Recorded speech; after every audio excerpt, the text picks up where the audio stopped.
Links to join the channel here over at Subscribestar. So this is about the Scarlet Witch because the guy had a tweet that he later deleted. That kind of said a lot. So I went through. I read issue 5. It's fine. It's not woke or anything from what I could tell, but it's a bunch of women in the first 20 pages of the comic who are just fighting, and that just doesn't appeal to a wide audience. So the guy had a tweet said, "Yeah, it's probably not going to make it a year." And I read this comic, like, yeah, it's a bunch of chicks. Chicks don't buy comics. They might say they read them, but it doesn't matter who reads the comics second. It matters who's the primary purchaser of the comic. Anyway, so the last page of the comic, they introduce the two dude characters, and the whole setup is ridiculous. It's not that, but as soon as they introduce the male characters, the reader is much more interested in even these characters who are just made to be jabronis, who are immediately killed off. It's fine, but they're more interested in these two cliche characters because men are more interesting in general than women, at least to a wider percentage of the audience. And like, they're so concerned with political correctness, like, you can't possibly say that women are just as, but they're not. It's not. It's like all the things you say are just not true. The male characters are not only going to sell to more men, but they're going to sell to, it's like this whole bizarro world where they think women buy comics. That's just not true. Do I have any facts to back that up? I'm going to pull it out of thin air and say 95% of the people who are the comic buying audience are going to be male. So you got a comic with three chicks who are fighting the whole time, and it's not like girl power or woke or anything. It's just, who's paying for that? Well, not many people, as it turns out, are paying for this. And when you introduce three male characters, it's immediately more interesting. So comics are dying, and soy boys and cat ladies killed them. So Scarlet Witch, in a now deleted tweet, talks about how his comic is probably not even going to make it a year, and that's probably accurate. Every once in a while, I think Captain Marvel is on its 4th year now, which is a little bit of a surprise. But they dialed back a lot of the woke stuff, and they dialed up the. If you read the early issues, the characters are all like 5'6", 115 pounds, and very thin of build. And then in some later issues, they start curving them up a little bit. You can kind of correlate sales to boob size, I think. So he's talking about this comic is probably not going to make it a year, which is, it's being honest. And the industry is not doing too well, and he wisely deleted that tweet. And it's surprised he even said it. And people are talking about, well, why is manga outselling American communist comics? And they mention everything but the most relevant thing. The content of these bizarro woke stories that don't seem to be finding an audience. I go through the stories. They feel kind of like you hate a certain segment. I'm going to call these anti-white. And they could strawman and ad hominem that label all they wish, but it doesn't result in more sales. And I'm not the only one who's saying this. When almost all the bad characters look a certain way. Gee, I can't help but notice you really have a really fixation with blonde hair, blue eyes, or red hair, green eyes. Like, they're always the bad guys. That's weird, because what percentage of the global population are they, or even the American population? But yet, every single time they're the bad guys. It's a little heavy-handed, is all I'm saying. And then you look at manga, it's like, yeah, manga doesn't do this. Why don't you guys just simply do stuff like manga? And they look at you like you have two heads, and it's like, that's a bridge too far. We just can't. Don't you want to sell comics? Like, don't you actually want to make money doing this? Not really. It doesn't appear to be a primary motive for them. So yeah, of course, manga is outselling the hell out of American comics. And they're talking about the better value for manga, which is, I'm going to presume, more pages per dollar. And American comics are like $4 for a story about a skinny woman with, usually going to be of colors with colors, who has to deal with evil blonde men. And sometimes the evil blonde man will wear a cross. So you know that blondes and Christians are who you're supposed to dehumanize and hate. And he mentions what I think is a strawman argument over the consumer wants a lower price, but also higher quality art and printing presentation. The lower cost, yeah, I agree with that, but I don't think the higher printing quality matters at all. Some mangas are pretty simply printed, and the art can be simple if the story is good, which is the problem. It's the core of everything is the stories. You could do a, Black and white comic, as long as the story was good, and it could be like on rough paper, and the cover didn't have to be glossy. It could be on newsprint if you wanted it to be as cheap as possible. And then when you get a bigger audience, you can open it up to like a 3-color printing process, whatever. But the story, you just can't put this endless bullshit propaganda. It's like whatever is the current fad right now, or maybe the trans thing is kind of on the way out, but that was a fad for a while. So they put it in comics, and you got to look at the people. It's like 50-year-old cat ladies who are writing these kind of things, the Gail Simone, Mark Waid types. And you look at me like, so it's less than 1% of the population is into this kind of this extreme end of the BLT spectrum. And you're the people who are buying the comics are not into it. I remember in Immortal Hulk where they put a BLT character in the comics. Like it serves no purpose other than the virtue signal for Al Ewing or whoever told them to put it in there. It's like it doesn't add to the story. So why are you putting it in there? Virtue signaling.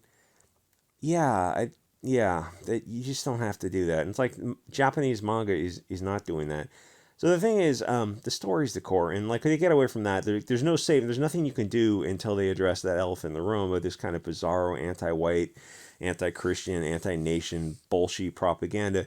Because propaganda is not worth it at any cost. And if they wanted to revitalize the industry, all you'd have to do is you have to start with the woke storylines. You got to get rid of that. You could easily dial back the glossy printing costs. I don't think the customer cares as much. Like take a couple of years to revitalize the entire industry. If you're say you're Marvel, you go, okay, we're going to drop the price to $2.50. Probably selling them at cost, and the printing costs are going to go down. And the stories they're not going to be woke. They're going to be more like Japanese manga. It's like fun characters doing fun things, and all the racial politics. We're just going to end all that. And what would happen is like, well, you capture market segment. Your percentage of the market would increase rapidly, and then DC would be forced to follow along in the Dark Knight and Image also. But that's if they wanted to. And they don't want to. They really are not concerned about what the customer is willing to pay for. You just simply like simplify everything, get that wider audience, and more importantly, the younger audience, because they're the next generation. If you're thinking in generations, and a lot of these people in comics now are in their 40s, 50s, and 60s. They're not thinking generationally. They just don't care about the next generation. Because I guess for Marvel and DC, if they're subsidized by the movie companies, Disney and Warner Brothers, then they can be subsidized by them, and like sales really aren't an issue. It's kind of like that with Disney movies where they're making like the Little Mermaid type of stuff. That that's probably gonna lose money, and then you look at Across the Spider-Verse or whatever. It's like that's probably gonna make money, but I think that's 95% Sony and 5% Disney. Anyway, they're not going to do that. They just don't care about the next generation. They're not thinking generationally. They just don't care about a lot of things other than, for some reason, there's some prestige, or there was. It feels like that prestige, ever since the rise of Comicsgate, the prestige of the mainstream comics industry has kind of faded a lot. And I think it might have something to do with the blue checkmark situation on Twitter, because Elon made that available to anyone. So it does feel like the vibe in comics has changed a little bit. Anyway, so the people who are buying comics now are like, you're getting the 50-year-old collector who remembers comics from an earlier day, but their kids and grandkids are not following the hobby, so the sales base gets smaller every year. Manga doesn't have that weird anti-white propaganda or diversity, which is cancer. They just have cool, beautiful characters doing awesome things. The racial grievances of the writer just doesn't play a part. They just don't do that in Japan, probably because they know it wouldn't sell. Because it doesn't sell in American comics. And if it sounds so simple to say this, you look at American comics and go, yeah, if you guys just didn't do that kind of stuff, you made them more like Japanese comics, you would increase your sales. It's a pretty direct relationship. And they look at you again, it's like they just can't bring themselves to do it.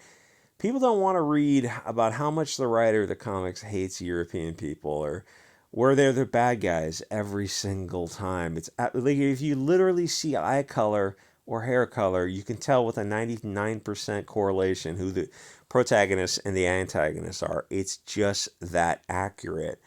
Um, it's like it's cringe to make European people the bad guy, because the thing is, fundamentally we know how awesome we are. And when you ask them why don't they just try to make their comics look like the Japanese counterparts, well, they start whining about diversity. But I just explained. I'm just being brutally honest here. Diversity is cancer. And it's not just me sitting here in a 4chan basement trying to be edgy, because it's not edgy. It's just the truth. It's just the market forces at play. The market forces are telling you that people hate this woke propaganda. They hate diversity.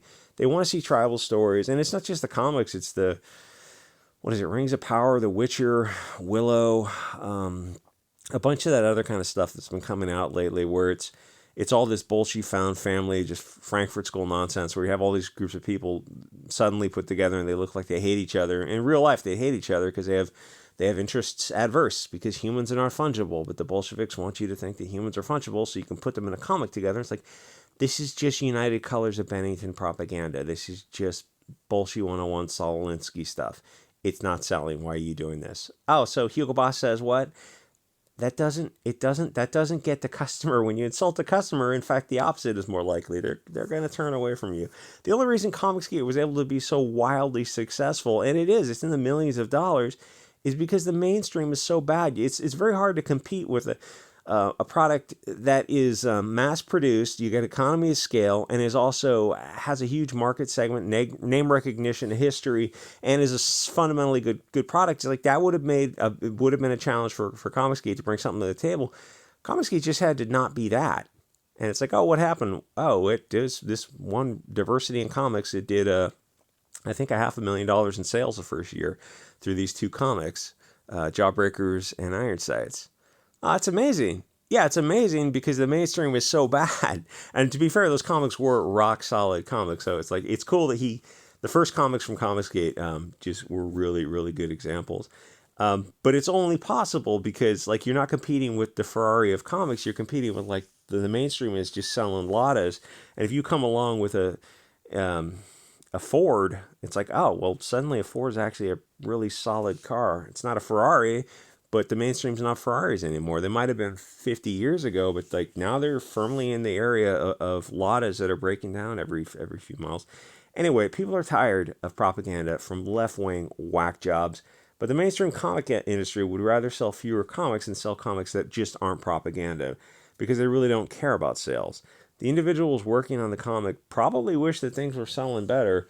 I mean, assuming they're getting a percentage of the comics, they'd like, yeah, you would, things would be better if you were selling more than, I don't know, 20,000 copies a month, because you're going to take a piece of that pie.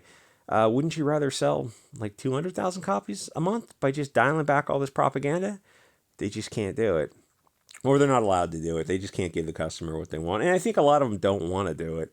They have this bullshit brainwashing of we have to do all this kind of blonde people bad, brown people good, and every comic has to be Tumblr levels of cringy propaganda from whatever their college professor told them.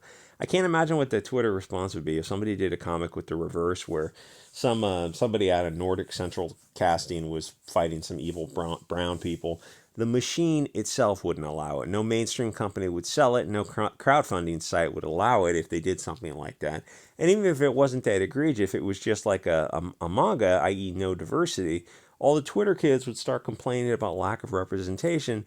But keep in mind, for comics that they don't actually pay for, they always talk about they would shut up and take my money, and I would buy the hell out of this. And then when it comes time and you give them some woke movie or comic, and then you look at the sales, it's like, hey, what happened? You guys were all over Twitter, virtue signaling for free. When it came time to pony up $17 for The Little Mermaid, it's not happening. Or to buy Scarlet Witch, you say you want representation and women and all this kind of stuff, but it's not selling. It's like this stuff's just not. You're saying one thing and you're doing another.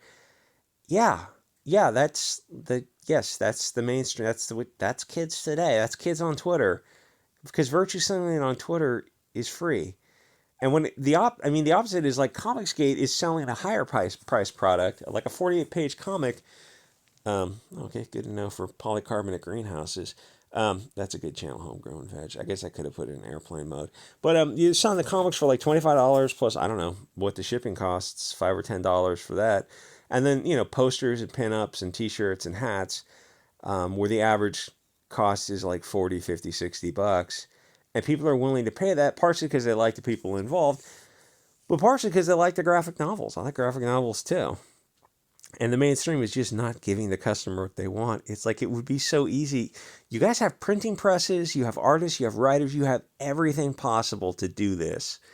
and you're just not doing it. It's bizarre to watch. It's like somebody with a beautiful garden and they're just deliberately growing weeds, and you're looking like, yeah, if you just like tarp that over for a couple months, kill all the weeds, hoe it over, and put in some like spinach or something, you'd have spinach you could eat, and beets and radishes and whatever.